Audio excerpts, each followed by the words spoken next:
Just as he gave Adam and Eve a new opportunity after their usurpation in Eden, so God gave all the descendants more opportunities.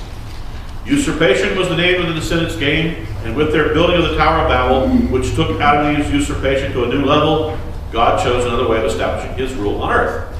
How? God chose Abraham. Then God chose Israel. God would give Israel the task of governing. So God created a covenant between himself and Abraham and Israel. A covenant that was eternal and redemptive. God promised to be with Israel as the one who was for Israel. What God did was to transfer the governing assignment given to Adam and Eve to Abraham and Israel. As the original icons were to govern this world on God's behalf, so Abraham and Israel were to bless the nations. They did this well at times, and at other times they acted like usurpers and chose to do things their own way. As God's chosen people, God was with them when they were slaves in Egypt, and God was for them. So he liberated them from Egypt through the hand of Moses. God wanted them to live properly as a kingdom of priests. So he gave them the Torah and renewed the covenant with Israel at Mount Sinai.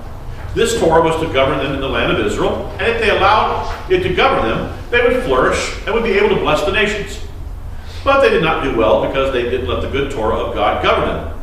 This second arrangement wasn't working either. When Israel asked for a king like other nations, God at first balked, but eventually gave them what the usurpers wanted, a human king. In his own mysterious grace, though, God chose to use this kingly wish and make one of their kings, David, the sort of king God wanted for them. This was the third form of governing on God's behalf. But David was a descendant of Adam and Eve, so he too became a usurper and messed up the kingly reign. He passed the throne on to someone who messed up even more, Solomon.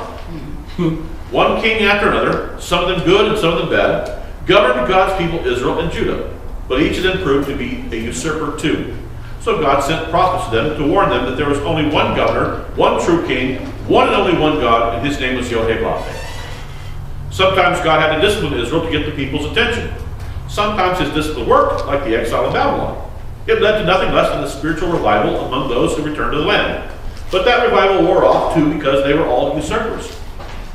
Perhaps they knew they were to govern not only the promised land, but also the world. But they struggled so much to govern the land, they never even entertained, except in Greek poetic moments and prophets like Isaiah, governing the world on God's behalf. Within a few centuries, Israel had seemingly forgotten the assignment God had given to Adam and Eve, the assignment that they were a priestly kingdom designed to bless the world. After years of defeating silence, God moved into the final plan and suddenly broke into history with someone who was both descendant and non-descendant, someone who would rule rightly and not as a usurper. God sent to Israel Yeshua through Miriam and Joseph, and God told Miriam through an angel that her son Yeshua would someday rule on God's behalf as Messiah. But even though Yeshua did exactly what God had told him to do, neither Israel nor the Gentiles around Israel accepted him as Messiah. Now, this theme consistently reveals that we are all usurpers, and we don't want someone telling us what's best for us. We seem to be incurable usurpers.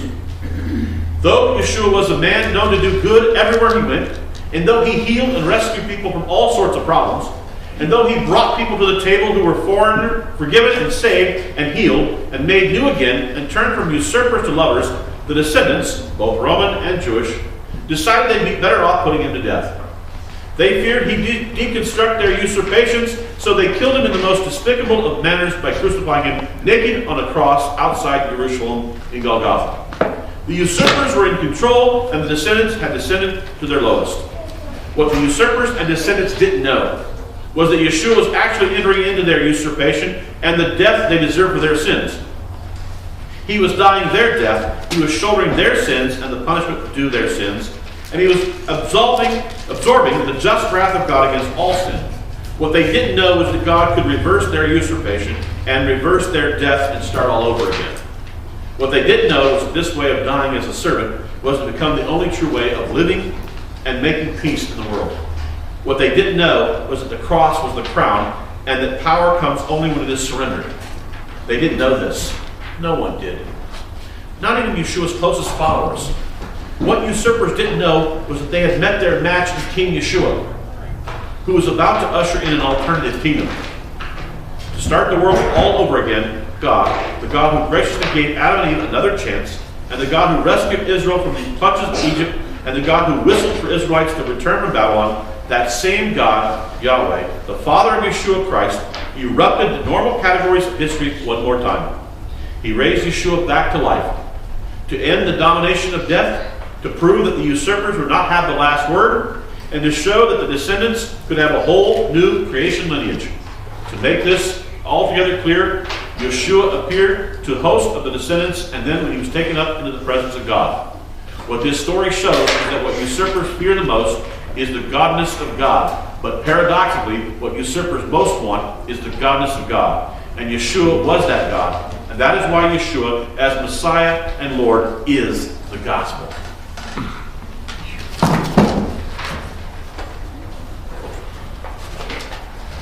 It's a big picture.